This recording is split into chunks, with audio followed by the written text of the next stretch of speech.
বিপদ যেন পিছুই ছাড়ছে না ইসরায়েলের। গাজায় যুদ্ধের ময়দান থেকে পালিয়ে খবরের শিরোনাম হয়েছে ইসরায়েলি সেনারা। এসব সেনাদের মানবিক চিকিৎসার জন্য বিশেষ ক্যাম্পে ভর্তি করেছে ইসরায়েলের সামরিক বাহিনী IDF। এবার আরও এক অলৌকিক বিপদের মুখে পড়েছে দখলদার দেশটি। মাহমুদ সোহেল জানাচ্ছেন বিস্তারিত।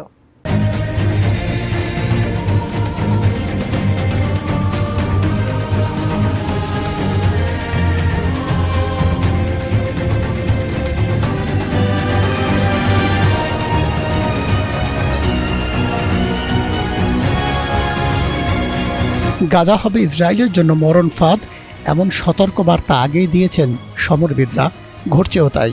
এ পর্যন্ত হামাসের হাতে মৃত্যু হয়েছে 500 ইসরায়েলি সেনার। দক্ষিণ গাজা এখন হামাসের শক্ত ঘাঁটি, অপ্রতিরোধ্য তারা।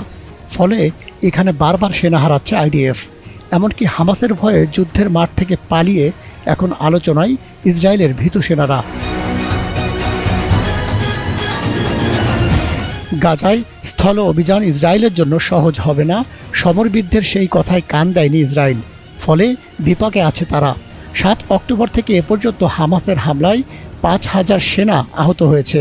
2000 সেনাকে পঙ্গু ঘোষণা করেছে দেশটির প্রতিরক্ষা মন্ত্রণালয়। বলা যায়, ইসরায়েলের চারদিক থেকে ধেয়ে আসছে বিপদ। একের পর এক সেনা হারিয়ে মানসিক শক্তিতে চিড় ধরেছে তাদের। এর মধ্যে হঠাৎ করে ডায়রিয়ায় আক্রান্ত হয় সেনারা। বিশ্বস্ত জায়গা ও নিজেদের তৈরি খাবার খেয়েও কেন অসুস্থ হয়ে পড়ছে তারা, এর কোনো উত্তর জানা নেই তাদের। এভাবে নানা অলৌকিক বিপদ ঘিরে ধরেছে নারী শিশু হত্যাকারী ইসরায়েলি সেনাদের। 23 ডিসেম্বর টাইমস অফ ইসরায়েলের এক প্রতিবেদনে বলা হয়েছে, এবার আর এক প্রাকৃতিক বিপদের সামনে ইসরায়েল। প্রতিবেদনটি বলছে, তাদের সামনে এসেছে আর এক দুঃসংবাদ। ভারী বর্ষণে দেশটির বিভিন্ন শহর হঠাৎ করে তলিয়ে গেছে।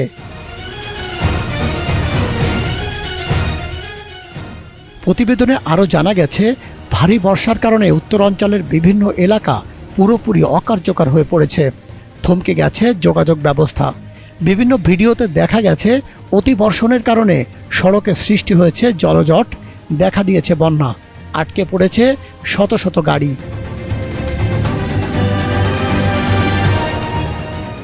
এদিকে জাতিসংঘের নিরাপত্তা পরিষদে আবেগঘন ভাষণ দিয়ে নজর কেড়েছেন ফিলিস্তিনের রাষ্ট্রদূত রিয়াদ মানসুর। তার বক্তব্যে কেঁদেছেন উপস্থিত সবাই। ভাষণের এক পর্যায়ে ইসরায়েলি হামলায় নিহত কিশোরী দুনিয়া আবু মোহসেন ও তার পরিবারের হৃদয় বিদারক ঘটনা তুলে ধরেন তিনি। তাদের করুণ পরিণতির বর্ণনা দিতে গিয়ে নিজেও কান্নায় ভেঙে পড়েন। But Dunya did not live to become a doctor or to memorialize her family. She was killed a few days later in the strike in the maternity ward of Al-Nasr Hospital. Riyad Mansur বলেন, কিশোরী দুনিয়ার বয়স মাত্র 13 বছর। সে ও তার পরিবার নভেম্বরের শেষ দিকে ইসরায়েলি বিমান হামলার শিকার হয়। হামলায় তার পরিবারের সবাই নিহত হন। দুপাহারায় দুনিয়া।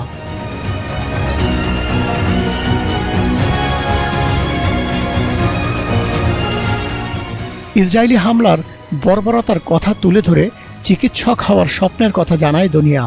তবে দ্বিতীয় হামলায় ইসরায়েল তাকে আর বাঁচতে দিল না। ইসরায়েলি বোমা হামলায় তার মৃত্যুর সাথে মৃত্যু হলো আরও একটি স্বপ্নের।